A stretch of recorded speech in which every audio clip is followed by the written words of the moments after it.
ఈరోజు వ్లాగ్ ఏంటంటే నేనైతే నా హెయిర్కి ఒక ఆయిల్ అయితే ప్రిపేర్ చేసుకుంటున్నాను ఈరోజు. అది నేను మీతో షేర్ చేసుకుందాం అనుకుంటున్నాను. మనకు మెయిన్గా కావాల్సిన ఇంగ్రీడియంట్ వచ్చేసి కలబంద. ఈ కలబందను అయితే నేను ఇప్పుడే కట్ చేసి తీసుకొచ్చుకున్నాను. మనకు కలబంద కట్ చేసినప్పుడు మనకు ఫస్ట్ జెల్ అయితే ఎల్లోయిష్గా వచ్చేస్తుంది. ఇక్కడ కనిపిస్తుంది కదా మీకు, ఇదంతా కూడా ఎల్లోగా వచ్చేస్తుంది. అదైతే యూజ్ చేయొద్దు అసలే, అది పాయిజన్. అందుకని చెప్పేసి అదైతే అస్సలు యూజ్ చేయకూడదు. నేను ఈ ఎల్లోయిష్ జెల్ అంతా కూడా బయటికి వెళ్ళిపోయిన తర్వాత అంతే నేను ఫ్రెష్గా కడిగేసుకున్నాను మంచిగా నీట్గా. ఇప్పుడు దీంట్లో నుంచి జెల్ అంతా కూడా మనం తీసి ఒక బౌల్లోకి అయితే వేసేసుకుందాం. ఇక్కడ చూస్తున్నారు కదా, నేనైతే కలబంద అది గుజ్జు మొత్తం బయటకైతే తీసేసుకున్నాను. కలబందను మధ్యలోకి కట్ చేసి దాని గుజ్జు అంతా కూడా ఒక స్పూన్ ద్వారా నేనైతే ఇలా మొత్తం తీసేసుకున్నాను. ఇది నేను ఇందులో అయితే వేసేసుకుంటున్నాను.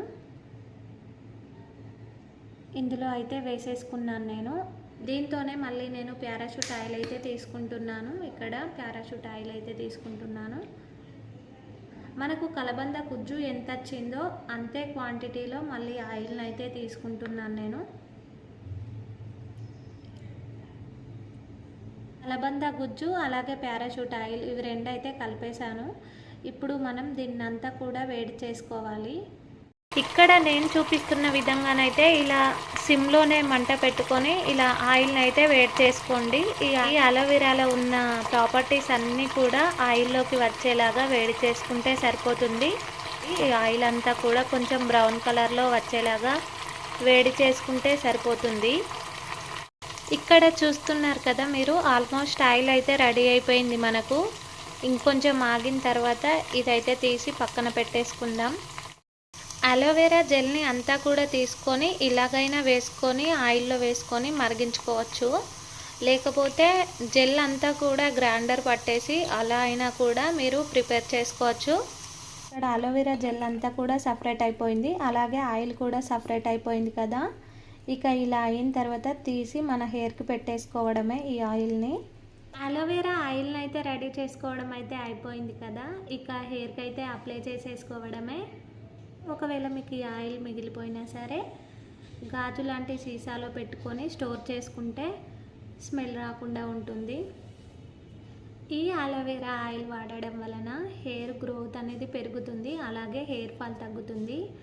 హెయిర్ ఫాల్ ఎక్కువగా ఉంది అనుకునే వాళ్ళైతే ఈ ఆయిల్ని అయితే ఒకసారి ట్రై చేసి చూడండి. కలబందలో విటమిన్ ఈ ఎక్కువగా ఉంటుంది. దీనివల్ల ఏంటంటే మనకు హెయిర్ ఫాల్ అవ్వకుండా ఉంటుంది, అలాగే హెయిర్ గ్రోత్ కూడా చాలా బాగా పనిచేస్తుంది. అలాగే జుట్టు ఎక్కువగా పొడిబారకుండా చేస్తుంది కలబంద. మీరు ఒక్కరోజు ఈ ఆయిల్ని ఇంట్లో ప్రిపేర్ చేసుకొని పెట్టుకుంటే మనకు ఈజీగా 4-5 డేస్ పెట్టుకోవచ్చు. ఈ ఆయిల్ని పెట్టుకొని తలస్నానం చేయాల్సిన అవసరం కూడా లేదు.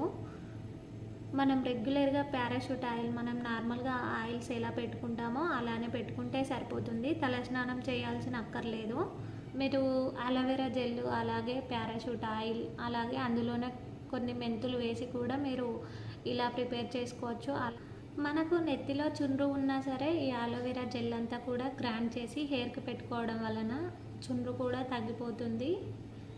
ఇలా చేతులకు తీసుకొని ఇలా మంచిగా ఇట్లా మసాజ్ చేసుకుంటే చాలా రిలీఫ్ ఉంటుంది. ఇలా ఆయిల్ పెట్టుకోవడంతో పాటు ఇలాంటివి చేసే వీటితో పాటు కూడా మనం మంచి ఫుడ్ అనేది తీసుకోవాలి. ఎప్పుడైనా సరే బాయిల్డ్ ఎగ్స్, మంచి ప్రోటీన్ ఫుడ్ తీసుకోవడం వలన కూడా హెయిర్ గ్రోత్ అయితే ఉంటుంది ఖచ్చితంగా. 5 మినిట్స్లో కంప్లీట్ అయిపోతుంది మనం ఇలా ఆయిల్ ప్రిపేర్ చేసుకోవడం అయితే. ఒకసారి చేసి పెట్టుకుంటే మనకి ఎప్పుడు పెట్టుకోవాలనిపిస్తే అప్పుడు పెట్టుకోవచ్చు. ఆయిల్ ఎప్పుడైనా కూడా మంచిగా రూట్స్ కంటేలాగానే పెట్టుకోవాలి.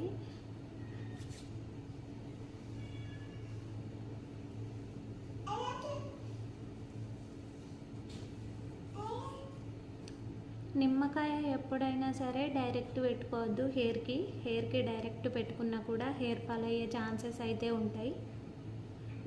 అలోవెరా జెల్ని అంతా కూడా గ్రైండర్ చేసి అందులో నిమ్మకాయ రసం ఉంటుంది కదా, నిమ్మకాయ రసాన్ని కలిపి పెట్టుకోవడం వలన డాండ్రఫ్ తగ్గుతుంది. ఈ విషయం మీకు ఎవరికైనా తెలిస్తే నాకు కామెంట్ సెక్షన్లో కామెంట్ చేయండి. ఇప్పటి రోజులలోనైతే చాలామంది అలోవెరా జ్యూస్ అయితే తాగుతున్నారు. అలోవెరా జ్యూస్ తాగడం వల్ల మనకు ఇమ్యూనిటీ పవర్ అయితే పెరుగుతుంది.